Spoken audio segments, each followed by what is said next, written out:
Good morning. It's me, Angie from Learn Love Tarot. Welcome to the Spiritual View. I am one of 7 co hosts that bring us content every day of the week to bring messages for our best and highest good. You can join us on Mondays at 10 a.m. live, where we are able to all interact with each other and, of course, our spiritual viewers. So, today is Thursday, January 8th, 2025. However, whenever you receive this message, know that there is something in that for you, as energy is cyclical. So even if it's just the title that brought you in, or maybe a friend shared this message with you, know that there's something in here for you. Okay, so without further ado, we are on a Life Path 9 day, which is the energy of the Hermit and the opposing or balancing energy of the moon, making it the path of hidden truth. So I'm asking today messages for the best and highest good for our spiritual viewers. Daily message. Messages of the best and highest good. Where are we going here today? What is our message about? We did have Mercury enter the new sign of Capricorn this morning at 5:29 a.m. Eastern here.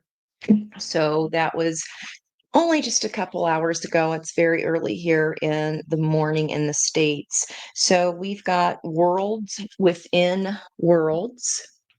Okay. And then we've got hope. And what I'm seeing here is this bright yellow energy and this hope card being the number 16. That would be a number 7, which is angelic protection. We've also got our first card out here was a 36, which is indeed a 9 energy. And on the bottom of the deck, environmentally, we have our 11 of a cosmic connection. So communication from source, whatever that is for you, could be coming in hot today for you. So let's see where else we go. 6 of swords there on the bottom with a cut on the 10 of cups. Excuse me, 10 of pentacles. I love that card because it shows pentacles falling from the sky. No, I was right the first time, 10 of cups. But there are pentacles falling from the sky because when you do focus on love and joy, then the pentacles come with that, which is funny, not funny, because in my notes this morning, I will attach a description there in the box later when I get those pictures posted up for you. We were talking on our live on Monday. I mentioned a 2024 grading card that I posted. And that night, I watched the Great British Baking Show. I love that. And Nellie, one of the contestants, she's from Slovakia. She was talking about being satisfied, even though she didn't quote unquote win the competition. She went home round 6. And she said, it's not about a commiseration, it's a positive. I never ever was thinking I would get to round 6 even. For me, everything above round 3 was a bonus, and she called it a bonus game. I know my children are so proud. Maybe I am only in the 6th place, but you know what? It's not about teaching my children the win. It's about teaching them joy, which is what I mentioned as far as expecting the A. Um, well, if that's what brings them joy, then that's fine. But is the expectation that we're always exceeding an expectation? If we meet if we meet the expectation, then that is a win. Okay, so she exceeded her own personal expectations. So even though she wasn't winning the competition at that point, For her, that was personal when she met the expectations of the show, even just by getting on and being a part of that. So I want us to really think about the standards or the grade with which we have placed expectations on ourselves. So our theme of our reading is out with the King of Wands and the Page of Cups. I see it. I want it. It's mine. The win. And then the Page of Cups is about the joy, that childlike wonder. In this deck, she is a little bit more of a seasoned page. She's not a child here, and she is examining instead. Her joy used to be at singing her siren song and collecting all the skulls of the sailors that succumbed to her siren song. But moving forward, her win is going, okay, that's not winning to me anymore. What is winning? What is the A? What is exceeding expectations for me personally? So that for her is changing of what she sees as a win, tempering her immediate gratification for that success, very fiery energy, tempering that with the water. We've been seeing fire and water make steam. So let's see where we go here. First position, as per usual, and my readings is going to be you, the viewer. So we are coming up here in a fear state, maybe feeling addicted to some kind of pattern.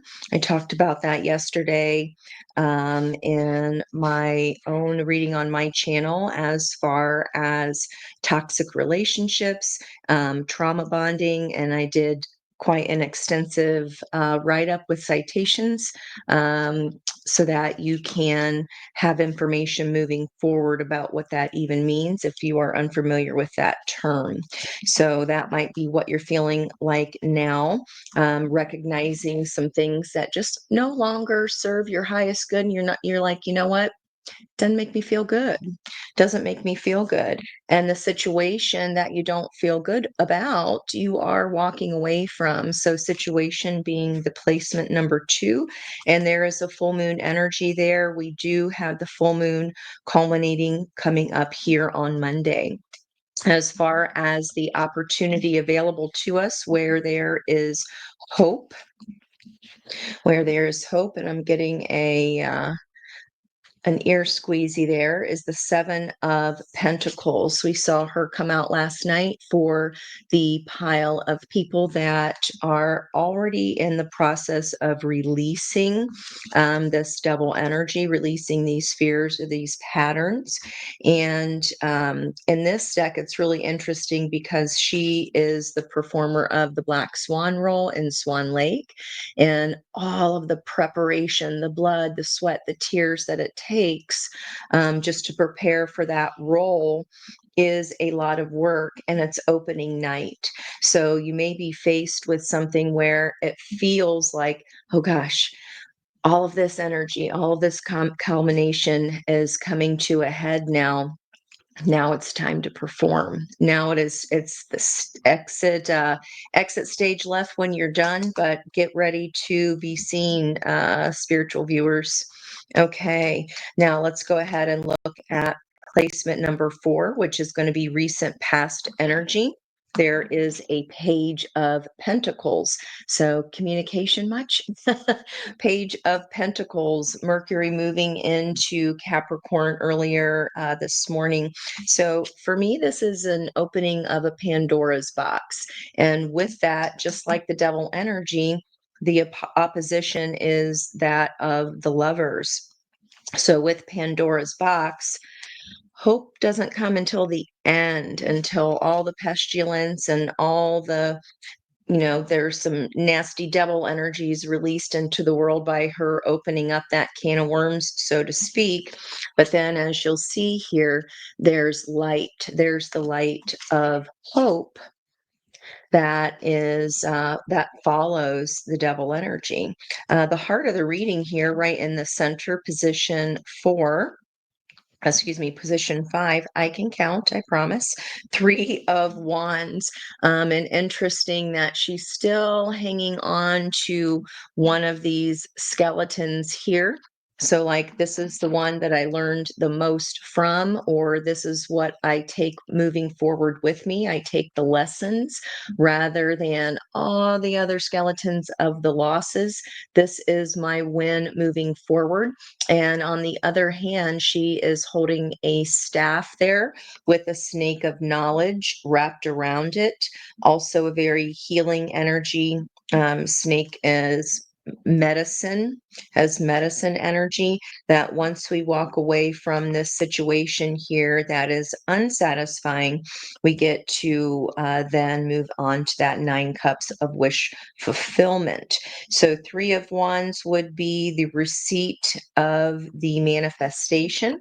So, what we opened up with hope for in the first place, we have to work through those double energies before we get to that win. And again, that can be a win is being kind of rethought of what we feel that means even. Okay, let's see what else we got here. What is in the near future in position 6? All of this hard work, and it's been opening night, and now we see that there's a little bit of exhaustion here. 4 cups is about boredom and about not being satisfied with the cups. So, all of that hard work, you might be feeling like, what is all this hard work for? Maybe you feel like it was all preparation, and then once the performance came on, it was kind of like a wah wah in the energy. I did all that work, and it didn't feel like I thought it was going to feel. It's my Billie Eilish card of I'm so bored. So, there's only so much hard work and preparation you can do. So, even though she's on stage that night, that is a win. But is she finding joy in that? Yeah, is it something that finds you joy, that you find joy in? Okay, so maybe again, we need to redefine our our interpretation of a win. It's no longer, I see it, I want it, it's mine. It's about, okay, the way that I was doing things isn't satisfying anymore. How can I take this information and with action, there's a snake there on that rock, move forward and transmute those old patterns into this win? Take with you the good components of all of that energy and the hard work and dedication you've put in. Don't toss the baby out with the bathwater, though, is coming to mind here. In the block, the devil energy is blocking us from being attached to our wish. And this always reminds me of South Node. So, again, past patterns. Okay, we need to, if that star is in a block position, there are still some of these past patterns that need to be left behind, especially if they are bringing up any kind of fear, addictive behaviors, or ways in which we are not seeking out our best and highest good. Maybe this is about doing what you've always been told to do, and it's like, well, that's just no longer, that's not my wish. I don't feel connected to that. But when we, again, opening up that can of worms for change, you do have to go through the devil energy first before we can get to the star. The star is indicative of tower energy that's already happened. So, with it being in the reverse position number 7 here, maybe there is a tower moment that's coming, or we feel like, yeah, because if this situation is something we need to walk away from, if we haven't done that yet, she is mired here up to her thighs in emotion and water. So even though that is a Wands energy of our ships are coming in, we are seeing some lightning here, which is a little bit of Uranus energy there with some kind of surprise or sudden change, sudden movement away from something. Let's see what advice, what spirit wants us to know here. Our Knight of Swords. That's my Ed Stark card.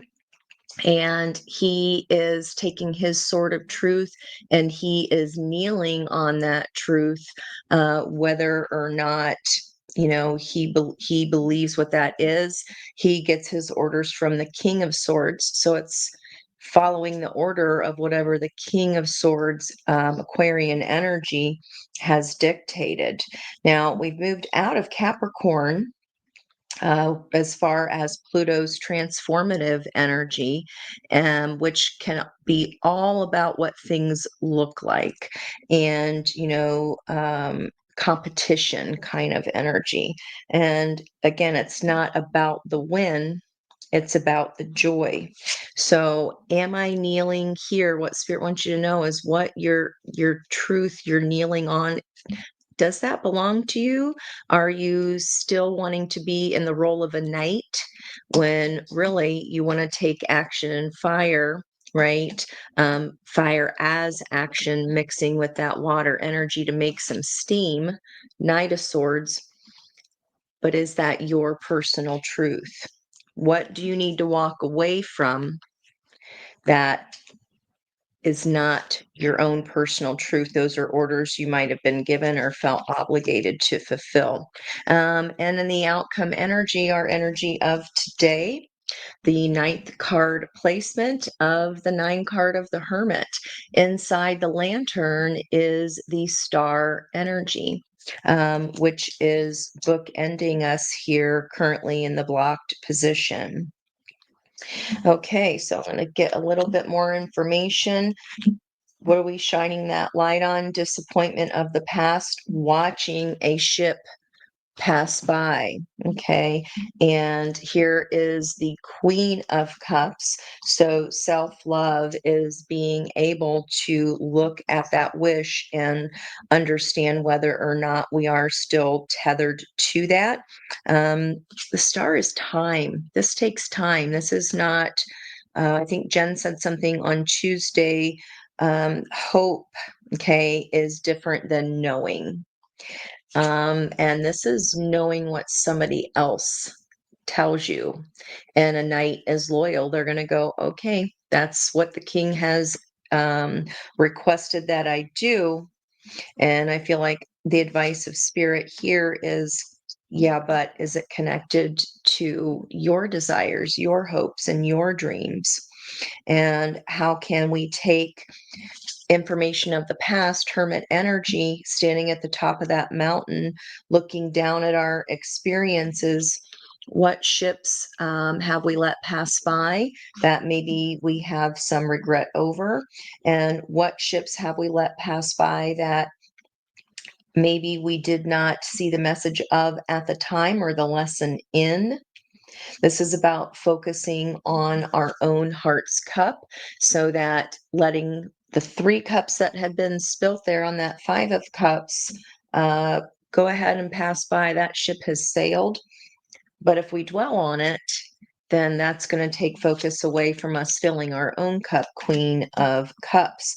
Her cup is full in her heart. She does not overgive because she understands that that then will interfere with her own cosmic connection. Okay. And if our heart's cup is not full, if we are overgiving, then that is a lower frequency of energy. That would be devil energy. So some of us are over giving here. Let's look in the bottom of the deck, which for me is environmental energy here. Another nine, nine of wands. Let's see whether that's going to be a repetitive pattern or whether it's just exhaustion, where it kind of feels like here, especially with all that work put into the Swan Lake preparation. So bookending the nine of wands is the sun energy. Inside the center of that would be making a judgment call. So we have Archangel Gabriel coming in here to resurrect some lessons that I was talking about here, those ships that have sailed. To resurrect some lessons here that need re-examining. Where am I exhausting myself? What did I learn from that in the past? And was the performance all that I hoped it would be, or did it just feel empty and dissatisfying here and even boring? Okay, so this is a are we being true to ourselves kind of message here today? And are we implementing the signs, the synchronicities, and understanding what past lessons, what energy we were meant to bring with us, and what energy we were meant to leave behind? In that Pandora's box, we want to focus on the hope component and really understand that to get to the light, we have to walk through the dark sometimes. Chariot energy, that is being in alignment with head and heart, more full moon energy here. So if you don't quite feel like you're in alignment with your purpose here, or we're just feeling a general sense of unhappiness because all the work that we put in um, is not feeling satisfying here. And the two full moon energies that we see are walking away from dissatisfaction in order to align with our soul. The soul drives the chariot so that we can feel this opulence, this independent sense of I did it. And yet another nine. So we have our Hermit energy, our nine of wands, and our nine of pentacles. Okay. And finally, six of cups. Past energy moving into the present to affect the future. Again, getting coordinating messages here regarding take what you need. We're not hanging on to the pestilence. That was part of it. We had to put the hard work in, and if that just was not satisfying, we are examining whether moving forward we are going to let other ships pass us by, or whether we're going to repeat here, hanging on to past pain because it simply does not serve our higher good. And matter of fact, it blocks our wish coming in, and it blocks us from taking action on that wish. Okay. And I do see Knight of Pentacles energy there, Virgo energy on the bottom of the deck. So lots of earth in the sky today. And I'm going to finish us out here with our cosmic oracle. This is a little bit of a complicated card, so I'm not surprised. Again, it's a 36, another 9, and today is a 9-day.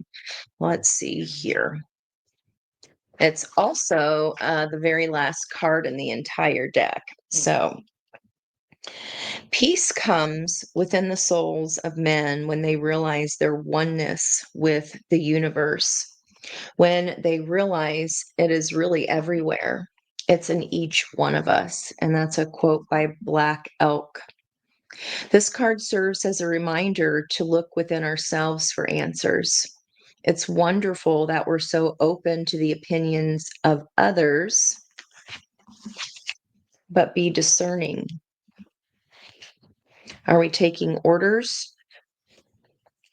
And is there a way that you can take your own orders? Use your inner knowing to decipher and interpret what feels right for you. Many look for the source of all life outside of themselves. But if you truly wish to connect to that greater pool of conscious love, look within. This has to do almost exactly with my post yesterday on those toxic patterns and relationships. Inside you, the cosmic universe spans with inner worlds and stars. Yes, inside you. You are master and creator of the worlds and galaxies within you. How you are as that creator ultimately affects the outer world that you are also a part of. See yourself as the greater body, and within you, the cell that also needs to hold its vibration and healthy light. You, as a creative master, can affect your cells or worlds by your thoughts, actions, and words. Raising the healthy light of your cells raises your own vibrational light, thus raising the planetary light as a whole. If a cell in your body is imbalanced and diseased, that sickness slowly starts to spread to the rest of your body. See the earth as a cell in the body of universal energy.